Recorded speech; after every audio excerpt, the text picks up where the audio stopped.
Hello everyone, welcome back to test yourself YouTube channel. आप सबको पता है कि हम लोग कर रहे थे करंट अफेयर 2025 के 600 एमसीक्यू।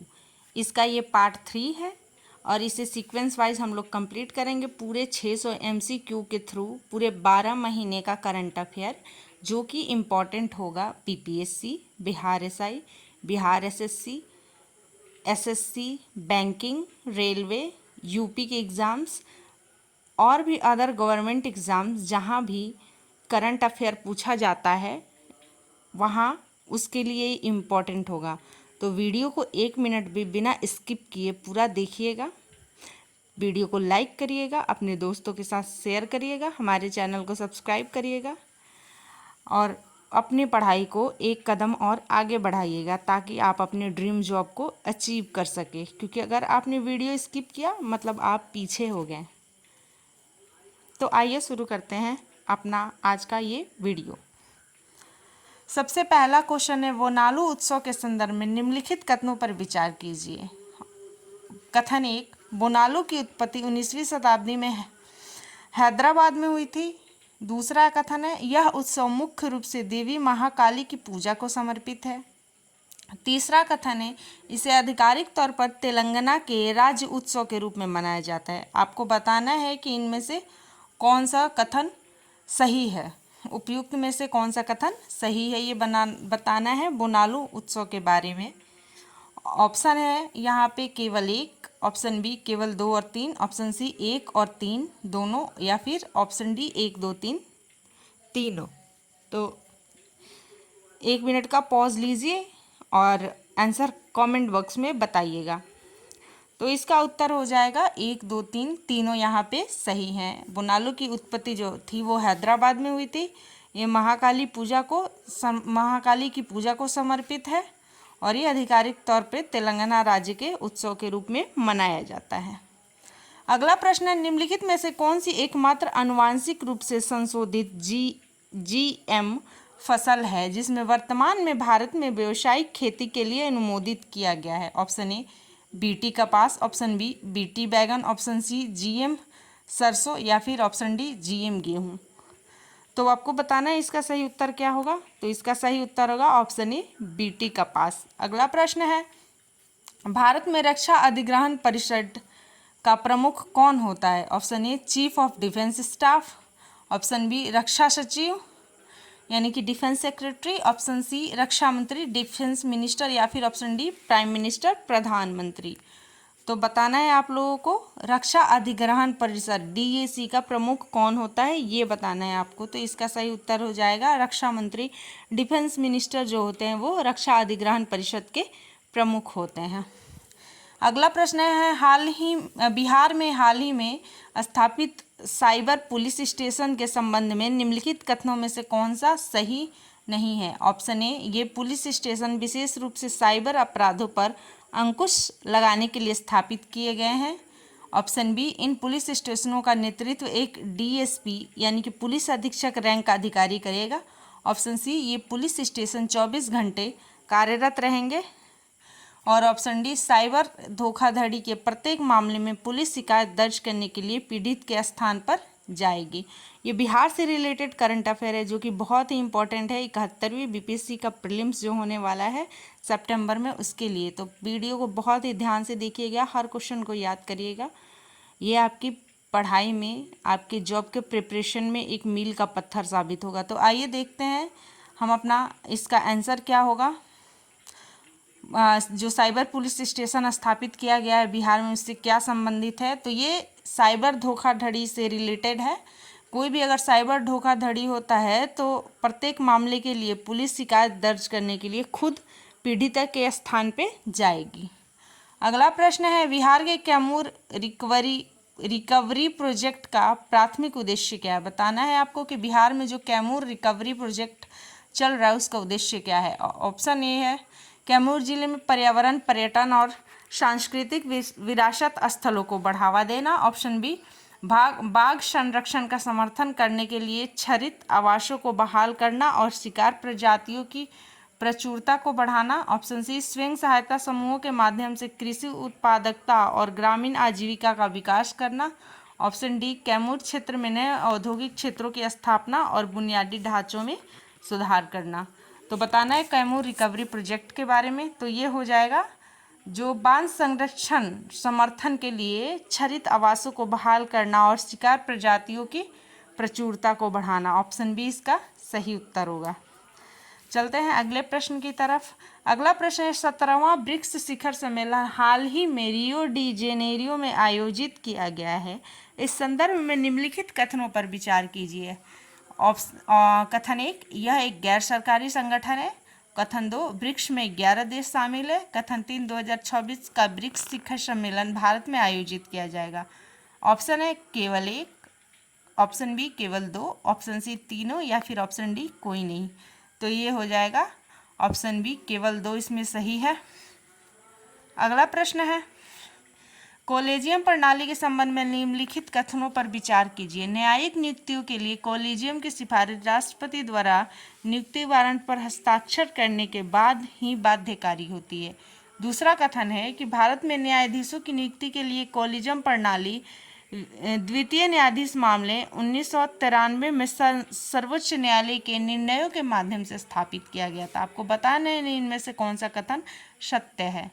तो इसका सही उत्तर हो जाएगा ऑप्शन सी 1 और 2 दोनों कथन यहाँ पे जो है ये सत्य है। अगला प्रश्न है एलन मस्क द्वारा अमेरिका में घोषित की गई नई राजनीतिक पार्टी का नाम क्या है। Option A democratic party, option B people's party, option C unionist party, option D America party. तो सही तो उत्तर हो जाएगा ऑप्शन डी अमेरिका पार्टी। अगला प्रश्न है गिरमिटिया शब्द उन भारतीय मजदूरों को संदर्भित करता है जो 19वीं और 20वीं शताब्दी के प्रारंभ में विदेशों में निवास कर रहे थे। ये मजदूर मुख्यतः किस व्यवस्था के तहत प्रवास करते थे। ऑप्शन ए व्यापार के लिए स्वैच्छिक प्रवास, ऑप्शन बी अनुबंधित श्रम अनुबंध, ऑप्शन सी सैन्य सेवा समझौता, ऑप्शन डी धार्मिक तीर्थ यात्रा चार्टर। तो इसका सही उत्तर हो जाएगा ऑप्शन डी धार्मिक तीर्थ यात्रा चार्टर। वीडियो को लाइक शेयर और चैनल को सब्सक्राइब करते रहिएगा।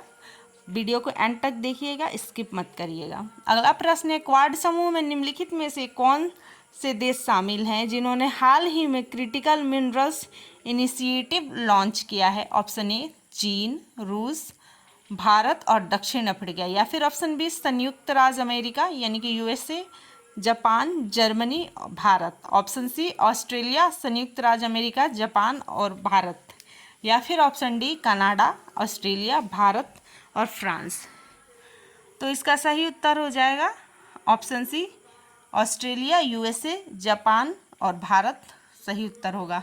अगला प्रश्न है रासायनिक उद्योग वैश्विक मूल्य श्रृंखलाओं में भारत की भागीदारी को सशक्त बनाना विजन 2030 शीर्ष वाली रिपोर्ट का प्राथमिक लक्ष्य क्या है। ऑप्शन ए भारत में पेट्रोकेमिकल उत्पादन करना बढ़ाना, ऑप्शन बी भारत को वर्ष 2030 तक वैश्विक रासायनिक उद्योग में अपनी हिस्सेदारी को 5 से 6% तक बढ़ाना, ऑप्शन सी रासायनिक कचरे के निपटान के लिए नई नीतियां बनाना, या फिर ऑप्शन डी भारत के रासायनिक उद्योग में विदेशी निवेश को पूरी तरह से प्रतिबंधित करना। तो सही उत्तर हो जाएगा ऑप्शन बी भारत को वर्ष 2030 तक वैश्विक रासायनिक उद्योग में अपनी हिस्सेदारी जो है वो 5 से 6% तक बढ़ाना है। अगला प्रश्न है इजराइल ईरान संघर्ष वर्तमान में भारत की अर्थव्यवस्था को कैसे प्रभावित कर रहा है। आपको बताना है कि इजराइल और ईरान का जो संघर्ष हो रहा है उससे भारतीय अर्थव्यवस्था कैसे प्रभावित हो रहा है। तो ऑप्शन ए रुपये का मजबूत होना, ऑप्शन बी तेल की कीमतों में कमी, ऑप्शन सी प्रेषण में उछाल, ऑप्शन डी उच्च तेल की कीमतों के कारण विदेशी मुद्रा भंडार पर दबाव। तो ये हो जाएगा ऑप्शन डी, क्योंकि पता है इजराइल और ईरान की वजह से तेल की कीमत बढ़ गई है इनकी संघर्ष की वजह से, तो हमारा विदेशी मुद्रा भंडार पे प्रभाव पड़ेगा ही। अगला प्रश्न है गोरखपुर लिंक एक्सप्रेसवे जो हाल ही में खबरों में था उत्तर प्रदेश में किस प्रमुख एक्सप्रेसवे से जुड़ा है। Option A Agra Lucknow expressway, option B Yamuna expressway, option C Purvanchal expressway, या फिर ऑप्शन डी गंगा एक्सप्रेसवे। तो सही उत्तर हो जाएगा ऑप्शन सी पूर्वांचल एक्सप्रेसवे से जुड़ा है ये गोरखपुर लिंक एक्सप्रेसवे। अगला प्रश्न है आरबीआई द्वारा वीआरआर परिवर्तनीय दर रेपो नीलामियों को स्थगित करने से क्या संकेत मिलता है? ऑप्शन ए तरलता में कमी, ऑप्शन बी मुद्रास्फीति लक्ष्यकरण, ऑप्शन सी बैंकिंग प्रणाली में अतिरिक्त तरलता, या फिर ऑप्शन डी ब्याज दर में कमी। तो इसका सही उत्तर हो जाएगा ऑप्शन सी बैंकिंग प्रणाली में अतिरिक्त तरलता, access liquidity in the banking system. अगला प्रश्न है, भारत और अमेरिका का एक अंतरिम व्यापार समझौता पर काम कर रहे हैं। भारत और अमेरिका जो हैं वो एक अंतरिम व्यापार समझौता पे काम कर रहे हैं। फिर आगे लिख रहा है कि निम्नलिखित में से कौन सी ऐसी विशिष्ट विशेषता नहीं है? तो इसका ऑप्शन होगा चुनिंदा वस्तुओं पर कम टैरिफ, ऑप्शन बी निवेश प्रोत्साहन ढांचा, ऑप्शन सी सेवाओं पर पूर्ण मुक्त व्यापार, और ऑप्शन डी रणनीतिक वस्तुओं के लिए बाजार पहुंच। हमें बताना है विशिष्ट विशेषता जो इसका नहीं है वो बताना है। तो ऑप्शन सी जो है सेवाओं पर पूर्ण मुक्त व्यापार, ये इसकी विशेषता विशिष्ट नहीं है। बाकी जो ए, बी और डी है ये इसकी विशिष्ट विशेषता है। अगला प्रश्न है, बिहार मौसम विज्ञान विभाग ने हाल ही में 12 जिलों के लिए नारंगी अलर्ट यानी कि ऑरेंज अलर्ट जारी किया। इस संदर्भ में नारंगी अलर्ट किसके लिए जारी किया जाता है? ऑप्शन ए भूकंप से लोगों को सचेत करने के लिए, ऑप्शन बी संभावित गंभीर मौसम की स्थिति के लिए, ऑप्शन सी बाढ़ की आशंका में, या फिर ऑप्शन डी किसी बीमारी के मामले में। तो इसका सही उत्तर जो हो जाएगा वो हो जाएगा ऑप्शन बी संभावित गंभीर मौसम की स्थिति के बारे में ऑरेंज अलर्ट जारी किया जाता है। और बिहार के मौसम विभाग ने 12 जिलों के लिए ये अलर्ट जारी किया है।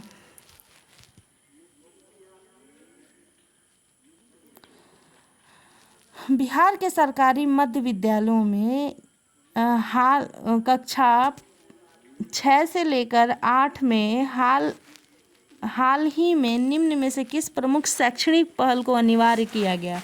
ऑप्शन ए स्थानीय शिल्पों में व्यावसायिक प्रशिक्षण, ऑप्शन बी बुनियादी डिजिटल साक्षरता के साथ कंप्यूटर शिक्षा, ऑप्शन सी अनिवार्य नैतिक शिक्षा, और ऑप्शन डी अनिवार्य विज्ञान का परिचय। तो इसका सही उत्तर जो हो जाएगा वो हो जाएगा ऑप्शन बी बुनियादी डिजिटल साक्षरता के साथ कंप्यूटर शिक्षा अनिवार्य कर दिया गया है बिहार के सरकारी मध्य विद्यालयों में।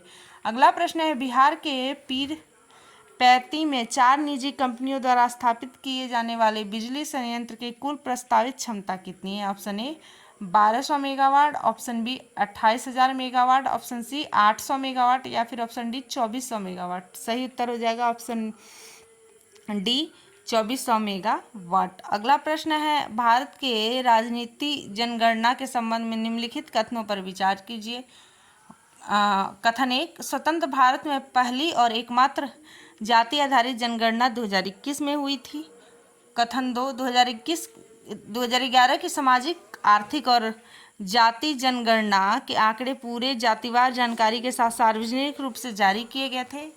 कथन 3, जाति जनगणना सामाजिक न्याय और अधिकारिता मंत्रालय द्वारा की जाती है। या फिर कथन 4, बिहार जैसे कुछ राज्यों ने केंद्र सरकार से स्वतंत्र रूप से अपनी जाति आधारित सर्वेक्षण के लिए किए हैं। आपको इनमें से सही कथन बताना है। ऑप्शन ए केवल 1 और 4, ऑप्शन बी केवल 2 और 3, ऑप्शन सी 1, 2 और 4, या फिर ऑप्शन डी 1, 3 और 4। तो इसका सही हो जाएगा केवल 1 और 4 इसमें सही है, बाकी 2 और 3 कथन जो है वो गलत है। अगला प्रश्न है, अंतरिक्ष यात्रा की चर्चाओं में अक्सर उल्लेखित कर्मण रेखा है। कर्मण रेखा क्या है ये बताना है। तो ऑप्शन ए पृथ्वी के क्षोभ मंडल और समताप मंडल के बीच की सीमा है, या फिर ऑप्शन बी वायुमंडल पृथ्वी के वायुमंडल और बाह्य अंतरिक्ष के बीच अंतर्राष्ट्रीय मानक सीमा है, ऑप्शन सी पृथ्वी के चुंबकीय क्षेत्र की बाहरी सीमा है, या फिर ऑप्शन डी वो ऊंचाई जिस पर उपग्रह पृथ्वी की परिक्रमा शुरू करते हैं। तो इसका सही उत्तर जो है वो हो जाएगा ऑप्शन बी पृथ्वी के वायुमंडल और बाह्य अंतरिक्ष के बीच अंतर्राष्ट्रीय मानक सीमा को कर्मण रेखा कहा जाता है। अगला प्रश्न है, किस भारतीय राज्य में मुख्यमंत्री युवा स्वावलंबन योजना शुरू की है जिसका उद्देश्य युवाओं को स्वरोजगार के लिए वित्तीय सहायता प्रदान करना है? Option A Uttar Pradesh, option B Rajasthan, option C Madhya Pradesh, या फिर ऑप्शन डी गुजरात। तो इसका सही उत्तर हो जाएगा ऑप्शन सी मध्य प्रदेश ने मुख्यमंत्री युवा स्वावलंबन योजना शुरू किया है, और इसका उद्देश्य जो है वो युवाओं को स्वरोजगार के लिए वित्तीय सहायता प्रदान करना है। अगला प्रश्न है, किस अंतर्राष्ट्रीय संगठन ने जलवायु परिवर्तन से निपटने के लिए ग्रीन ट्रांजिशन फंड के शुभारंभ किया है? तो ऑप्शन ए यूएन ने, ऑप्शन बी यूरोपीय संघ ने, या फिर ऑप्शन सी विश्व बैंक ने, या फिर ऑप्शन डी अंतर्राष्ट्रीय मुद्रा कोष ने। तो बताना है ग्रीन ट्रांजिशन फंड का शुभारंभ किसने किया है और ये किस लिए किया गया है? जलवायु परिवर्तन से निपटने के लिए। तो इसका सही उत्तर हो जाएगा वर्ल्ड बैंक ने, ऑप्शन सी विश्व बैंक ने ये शुभारंभ किया है। अगला प्रश्न है, भारतीय अंतरिक्ष अनुसंधान संस्थान जिसे हम बोलते हैं इसरो ने किस ग्रह पर एक नए ऑर्बिटर मिशन की घोषणा की है? Option A Mangal, option B Shukra, option C Brihaspati, या फिर ऑप्शन डी शनि। तो ये घोषणा इसरो ने शुक्र ग्रह पर की है, एक ऑर्बिटर मिशन की घोषणा। अगला प्रश्न है, प्रसिद्ध भारतीय शास्त्रीय संगीतकार पंडित हरिप्रसाद चौरसिया का जुलाई 2025 में निधन हो गया। वे किस वाद्य यंत्र के लिए जाने जाते हैं? Option A sitar, option B santoor, option C bansuri, option D tabla. तो इसका सही उत्तर हो जाएगा ऑप्शन सी बांसुरी के लिए जाना जाता है, जाने जाते हैं वो। अगला प्रश्न है, भारत के किस आईटी कंपनी ने देश में सबसे बड़े एआई आधारित डेटा सेंटर के निर्माण की घोषणा की है? ऑप्शन ए टीसीएस ने, ऑप्शन बी इन्फोसिस ने, ऑप्शन सी विप्रो ने, या फिर ऑप्शन डी HCL टेक ने। तो इसका सही उत्तर हो जाएगा ऑप्शन बी इन्फोसिस ने ये किया है। अगला प्रश्न है, आयोजित G20 शिखर सम्मेलन का मुख्य एजेंडा क्या था? ऑप्शन ए आतंकवाद का मुकाबला, ऑप्शन बी अंतर्राष्ट्रीय व्यापार समझौते, ऑप्शन सी साइबर सुरक्षा सहयोग, या फिर ऑप्शन डी वैश्विक आर्थिक स्थिरता और सतत विकास। तो G20 शिखर सम्मेलन का मुख्य एजेंडा जो था वो था वैश्विक आर्थिक स्थिरता और सतत विकास, यानी कि ऑप्शन डी इसका सही उत्तर होगा। अगला प्रश्न है, किस शहर को भारत की हरित राजधानी घोषित किया गया जो सतत विकास में उसकी प्रगति को दर्शाता है? हरित राजधानी किसे घोषित किया गया है ये बताना है। Option A Bengaluru, option B Bhopal, option C Chandigarh, और ऑप्शन डी पुणे। तो इसका सही उत्तर हो जाएगा चंडीगढ़ को हरित राजधानी घोषित किया गया है। अगला, तो आज ये था हमारे आज का कुछ इम्पोर्टेंट MCQ जो कि करंट अफेयर के MCQ थे। ये 600 MCQ सीरीज का तीसरा पार्ट था। ऐसे ही कर के अगले पार्ट तक हम लोग अपने पूरे 600 MCQ कंप्लीट करेंगे, जिसमें कवर होगा आपका हर एरिया, चाहे वो नेशनल हो, इंटरनेशनल हो, बिहार हो, या फिर इकोनॉमिक्स के करंट अफेयर हों। तो आप लोग बिना फिक्र के पढ़ते रहिए, बढ़ते रहिए, चैनल को शेयर करते रहिए, सब्सक्राइब करते रहिए, हमारे वीडियो को लाइक करते रहिए। अगर आपको इसमें कुछ भी गलत या सही गलत लग रहा हो, जो आप सुधार करना चाहते हैं, तो आप हमें कमेंट बॉक्स में फीडबैक दे सकते हैं और एक पॉजिटिव कमेंट भी साथ में दे सकते हैं हमारे वीडियो से। आपको इस कंटेंट का PDF चाहिए होगा तो हमारा टेलीग्राम चैनल है टेस्ट योर सेल्फ ऑफिशियल के नाम से, आप वहां जुड़ के इस कंटेंट का या फिर और भी जो भी वीडियो हैं उसके PDF वहां से प्राप्त कर सकते हैं। आपने धैर्यपूर्वक हमारा ये पूरा वीडियो देखा, इसके लिए आपका बहुत बहुत धन्यवाद। मिलते हैं फिर अगले वीडियो में, तब तक के लिए धन्यवाद। जय हिंद।